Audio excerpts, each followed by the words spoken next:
Hello everyone. सो आप सभी का स्वागत है clarity of concepts by Shruti channel पर।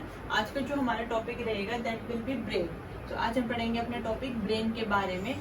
So let's start. इससे पहले हमने कल अपना टॉपिक सेल देख लिया था, सेल साइटोलॉजी, आप उसकी वीडियो चेक कर सकते हैं।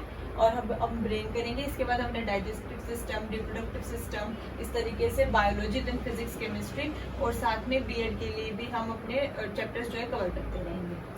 सो देखो, जो ब्रेन हमारा होता है वो बेसिकली नर्वस सिस्टम का पार्ट होता है। ठीक है, नर्वस सिस्टम में हमारे पास दो मेजर पार्ट है, एक तो ब्रेन खुद है और एक स्पाइनल कोड है। ठीक है, तो जो ब्रेन है उसकी लोकेशन कहाँ होती है, हमारे जो क्रेनियम होता है, जो जैसे कि जो हमारा ब्रेन है, जैसे इस तरीके से अगर हम इसको ड्रॉ करते हैं तो जो हमारे क्रेनियम होता है यहाँ पे, वहां पे जो उसके नीचे जो है वहां पे ब्रेन प्रेजेंट होता है। ठीक है, जो ब्रेन है इस पूरे को हम ब्रेन नहीं बोलते हैं, पूरे मस्तिष्क को, जो क्योंकि जो ब्रेन है वो तो खाली 2% ही पार्ट होता है हमारा बॉडी के वेट का।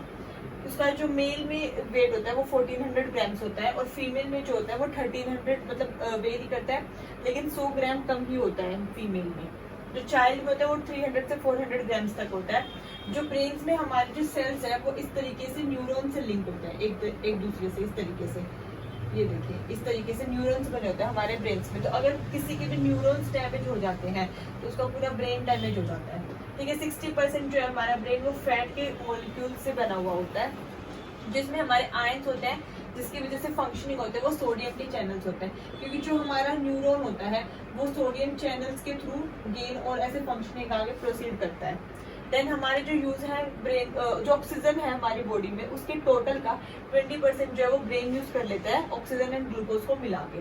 देन इसमें हमारी जो आउटर लेयरिंग होती है या कवरिंग कह सकते हैं आप ब्रेन में, उसका जो नाम है वो है मेनिंग्स। मेनिंग्स जो है वो आपकी सबसे बाहर वाली परत होती है। ठीक है, जैसे मैं यहाँ बना देती हूँ, ये सबसे आउटर वाली मेनिंग्स है। इसके बाद हमारे होते हैं ड्यूरा मैटर, जो इसके अंदर होते हैं, तो ये जो अंदर वाले this is dura mater. Then हमारे होते हैं एराकिनोइड की लेयर, यहाँ पे फिर आपकी होगी एराकिनोइड की लेयर, और उसके बाद आपके होते हैं पिया मैटर की लेयर, ये अंदर वाली पिया मैटर है। तो इसके याद करने की ट्रिक है, सबसे आउटर मेनिंग्स एम, देन आप कह सकते हो दोबारा ड्यूरा मैटर का आप एम ले लो। ठीक है, ड्यूरा मैटर, देन एराकिनोइड्स, देन ए, देन उसके बाद दोबारा से आपका पी। ठीक है, मतलब पिया मैटर का पी लेना, वरना आप कंफ्यूज हो जाएंगे कि मैटर किसके, मतलब आपका कौन सा मैटर पहले आएगा। सो एम मैप, मतलब मैंने मैप पे मार्क किया, इसकी ट्रिक हो जाएगी। सो मेनिंग्स, देन इस वाली जो सबसे पहले से मेनिंग्स हो गया, देन आपकी ड्यूरा मैटर हो गई, देन एराकिनोइड्स हो गए और देन पिया मैटर हो गई आपकी। ठीक है, उसके बाद हमारा जो ब्रेन है वो बेसिकली 3 पार्ट्स में डिवाइडेड है। सबसे पहले फोर ब्रेन, जिसको आप प्रोजेंसेफेलम भी कह सकते हैं, देन मिड ब्रेन जिसको मेसेंसेफेलम कहेंगे, और देन हाइंड ब्रेन जिसको हम रंबोसेफेलम कहेंगे। तो आप ये देख सकते हो मैंने स्ट्रक्चर बनाया है, जैसे ये हमारा ब्रेन है, तो जो इसका ये सबसे बड़ा हिस्सा जो आपको दिखाई दे रहा है इसी को हम फोर ब्रेन बोलते हैं, ये सबसे बड़ा साइज में भी होता है। देन ये जो आपको बीच में छोटी सी दिखाई दे रही है इसको हम मिड ब्रेन बोलते हैं, क्योंकि बीच में फोर ब्रेन और हाइंड ब्रेन की। और ये जो तीसरा पार्ट है ये आपका हाइंड ब्रेन, और यहाँ से फिर आपके पिट्यूटरी ग्लैंड्स और ये सब पिट्यूटरी नर्व्स ओरिजिनेट हो जाती हैं। ठीक है, so fore brain, mid brain और हाइंड ब्रेन। रेस्ट हमारा जो फोर ब्रेन है उसमें अब हम लर्न करना स्टार्ट करते हैं। दो मेजर पार्ट्स होते हैं, थैलेमस और सेरिब्रम। थैलेमस में आपका थैलेमस का बेसिक यूज क्या होता है, देखो जो थैलेमस हमारा होता है वो ना हमें स्मेल, टच, इमोशंस इन सब से लिंक करवाता है, टेस्ट से। जैसे टंग को पता चल जाता है कि हमारा कौन सा टेस्ट है, that is by thalamus, then touch, then nose, then cerebrum. हमारे सेरिब्रम में हमारे 5 लोब्स होते हैं। सबसे पहला frontal, then parietal, then occipital, temporal और देन हिप्पोकैम्पस। ठीक है, ये 5 लोब्स हमारे सेरिब्रम में प्रेजेंट होते हैं, जो ब्रेन में। तो जिसमें फ्रंटल लोब है उसका जो फंक्शन होता है वो क्या होता है, पर्सनैलिटी डेवलपमेंट का या इमोशंस का, कि एक पर्सन कितना जो है इमोशनल है वो इसी वजह से होता है। फीमेल्स को आपने पाया होगा कि ज्यादा इमोशनल होती है वो, तो उसका जो फ्रंटल लोब है वो काफी बड़ा होता है ब्रेन में। जैसे अगर हमारे ये 4 ब्रेन है, इसके 5 पार्ट होते हैं, 1 2, then this 1 is 3, then this 4 and then 5। तो जो फीमेल्स का जो फ्रंटल लोब है जो सबसे आगे की तरफ होता है वो सबसे बड़ा होता है साइज में, इसलिए वो इमोशनल ज्यादा होती है, यही रीजन होता है। देन हमारा जो पेराइटल लोब है, आपने देखा होगा कि जो मेल्स होते हैं वो उनकी मैप की जो स्किल्स, नेविगेशन जो स्किल्स होती है, ये न्यूमरेसी पावर होती है, वो काफी स्ट्रॉन्ग होती है, क्योंकि उनका पेराइटल लोब थोड़ा सा साइज में बड़ा होता है। ठीक है, ओसिपिटल, उसके बाद ओसिपिटल हमारा कलर्स के लिए होता है। ठीक है, एंड टेम्पोरल जो है वो मेमोरी के लिए होता है, जिसकी जितनी शार्प मेमोरी होती है, इट मींस उसने टेम्पोरल लोब को बिल्कुल अच्छे से यूज किया है। 5th हमारा होता है हिप्पोकैम्पस, ये हमारा जो होता है इसको memory house of the brain भी बोलते हैं, वही सेम टेम्पोरल की तरह, बट बेसिकली ये चीजों को स्टोर करने में हेल्प करता है ताकि आपको लॉन्ग टाइम तक याद रहे। देन उसके बाद मुझे इसमें एक पॉइंट ये डिस्क्राइब करना था कि जो आपका ब्रेन होता है वो 2 पार्ट में डिवाइड होता है, left half and right half. तो जो आपका लेफ्ट हाफ होता है वो ब्रेन का, वो आपके बॉडी के राइट हाफ को जो है रेगुलेट करता है, और जो आपका ब्रेन का राइट हाफ होता है वो बॉडी के लेफ्ट हाफ को जो है रेगुलेट करता है।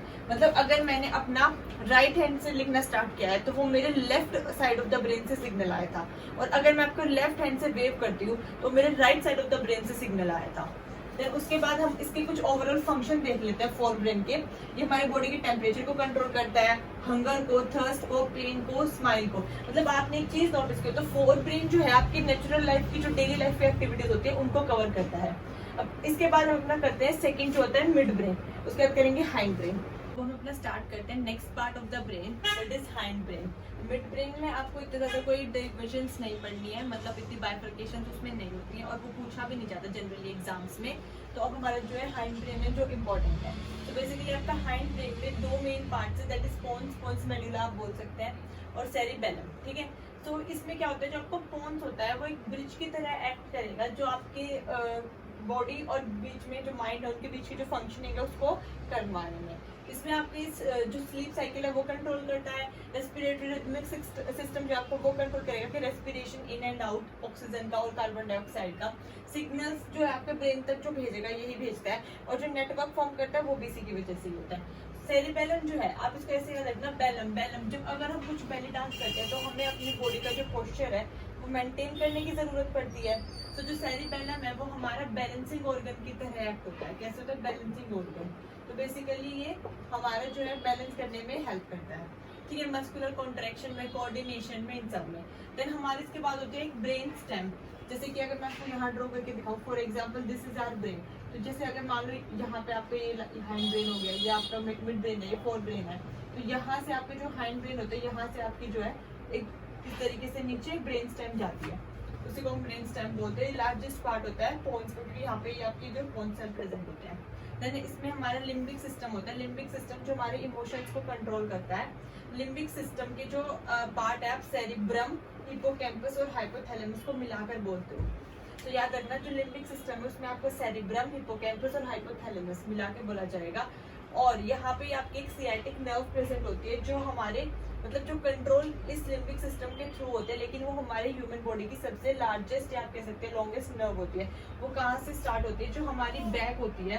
ठीक है, जैसे अगर ये कोई पर्सन है बैक साइड से, ठीक है, तो इसकी जो बैक होती है और ये इसके पैर है, तो पूरे जो नीचे तक यहाँ बैक से लेके पूरी लेग में यहाँ सियाटिक नर्व होती है जो बॉडी की सबसे लॉन्गेस्ट या लार्जेस्ट नर्व होती है। ठीक है, उसके बाद हम पढ़ते हैं न्यूरॉन का स्ट्रक्चर। नीसल ग्रेन्यूल्स जो है आपके वो न्यूरॉन में प्रेजेंट होते हैं। मैं आपको स्ट्रक्चर बना के दिखा देती हूँ न्यूरॉन का। कुछ इस तरीके से होता है, देखो ये आपके होते हैं डेंड्रॉन्स और इनसे जो ये निकलते हैं डेंड्राइट्स है। ठीक है, so these are called dendrons, और ये इनसे जो स्मॉल प्रोजेक्शंस आउट हुए इनको हम बोलते हैं डेंड्राइट्स। ठीक है, उसके बाद है ये आपके जो सेंटर में होते हैं इसमें न्यूक्लियस, और ये जो है हमारी एक्सॉन है जो काफी लंबी होती है, दिस इज एक्सॉन। और इसके ऊपर ये आपकी माइलिन की शीट होती है एक्सॉन्स के ऊपर, मैंने लिखा भी है यहाँ पे कि, और इसमें आपके यहाँ पे नीजल ग्रैन्यूल्स प्रेजेंट होते हैं जो आपकी सिग्नलिंग में हेल्प करते हैं। These are your Nissl granules. ठीक है, तो बेसिकली ये नीजल ग्रैन्यूल्स है। और जब दो एक्सन्स के बीच में जो या फिर दो आपके माइलिन शीट के बीच में जो गैप होता है इसको हम बोलते हैं यहाँ पे स्वान सेल्स या फिर ग्लियल सेल्स।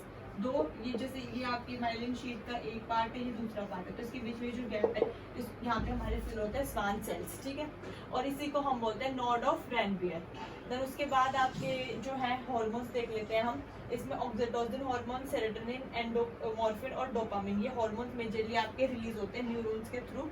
ठीक है, इसमें अब उनके फंक्शंस क्या होते हैं, जो ऑक्सीटोसिन होता है वो आपका हैप्पीनेस के लिए रिस्पॉन्सिबल होता है, और during period cycle in females and reproduction के टाइम पे भी आपको ऑक्सीटोसिन हार्मोन जो है रिलीज होता है to regulate the pregnancy. Then serotonin, जो हमारा सेरोटोनिन हार्मोन होता है वो हमारे सेटिस्फेक्शन के लिए रिस्पॉन्सिबल होता है। जैसे हमने कोई अच्छा काम किया तो हमें खुशी, एक जो सेटिस्फेक्शन वाली खुशी मिलती है उसके लिए रिस्पॉन्सिबल होता है। जो हमारा एंडोमॉर्फिन होता है वो बेसिकली आपके जैसे आपको एक रिलैक्सेशन जो मोड प्रोवाइड करवाने के लिए होता है। और हमारा जो डोपामिन है वो माइंड में रिलीज होता है, क्योंकि मतलब बेसिकली सभी माइंड में रिलीज होता है, लेकिन जो डोपामिन है वो इसलिए माइंड में रिलीज होता है जैसे कि जब हमें एकदम से एंजाइटी की फीलिंग आ रही है या हमें डर लग रहा है, इस तरह के जो इमोशंस होते हैं वो डोपामिन के थ्रू होते हैं। देन हमारा इसमें सेंट्रल नर्वस सिस्टम के बाद जो हमारा पार्ट आता है वो आता है पेरिफेरल नर्वस सिस्टम, जिसमें आपके इंटरन्यूरॉन और motor neuron peripheral nervous system के ही पार्ट है। सेंसरी न्यूरॉन जो है बेसिकली हमारा ब्रेन सेल्स और सेंसरी न्यूरॉन वो हमारे सेंट्रल नर्वस सिस्टम का पार्ट आता है, लेकिन इंटरन्यूरॉन और मोटर न्यूरॉन हमारे पीएनएस के पार्ट है। इसमें आपका जो पेरिफेरल नर्वस सिस्टम होता है उसमें आपके क्रेनियल नर्व्स और स्पाइनल नर्व्स दो टाइप के नर्व्स में डिवाइडेड होते हैं। जो हमारे स्पाइनल नर्व्स है उसके हमारे पास 31 पेयर होते हैं और क्रेनियल नर्व्स के हमारे पास 24 पेयर होते हैं, ठीक है। सिमिलरली आपका फिर ऑटोनोमस नर्वस सिस्टम आता है जो पैरासिम्पैथेटिक एंड सिंपैथेटिक दो पार्ट्स में डिवाइडेड होता है, ठीक है। जो पैरासिम्पैथेटिक है वो हमारा किस लिए होता है, प्यूपिल जो हमारी आई का जो साइज है प्यूपिल का उसको रेगुलेट करने के लिए, या ब्लड प्रेशर लो हो गया उसको ठीक करने के लिए। और जो सिंपैथेटिक होता है वो हमारा सारी चीजों की हाई क्वांटिटी को कंट्रोल करता है, चाहे आपका ब्लड प्रेशर हाई हो जाए, शुगर लेवल हाई हो जाए, ये सब हमारे सिंपैथेटिक के थ्रू होता है। साथ ही में हमने जो अभी सेंट्रल नर्वस सिस्टम में अपने स्पाइनल कोड देखा था उसमें हमें स्पाइनल जो कोड होती है मतलब ब्रेन सेल्स और स्पाइनल कोड है, जो स्पाइनल कोड की जो लेंथ होती है वो 45 सेंटीमीटर होती है हमारी बॉडी में, जिसको हम ये अपनी रीढ़ की हड्डी बोलते हैं, यही हमारी स्पाइनल कोड होती है। और ये जो हमारे रिफ्लेक्स एक्शंस है उनको कंट्रोल करती है। इसी के साथ हमारा जो ब्रेन जो है वो कंप्लीट होता है। नेक्स्ट क्लास में हम अपना नेक्स्ट टॉपिक स्टार्ट करेंगे। अगर आपको ये वीडियो पसंद आई हो तो please like share and subscribe the channel. Thank you so much. जय हिंद।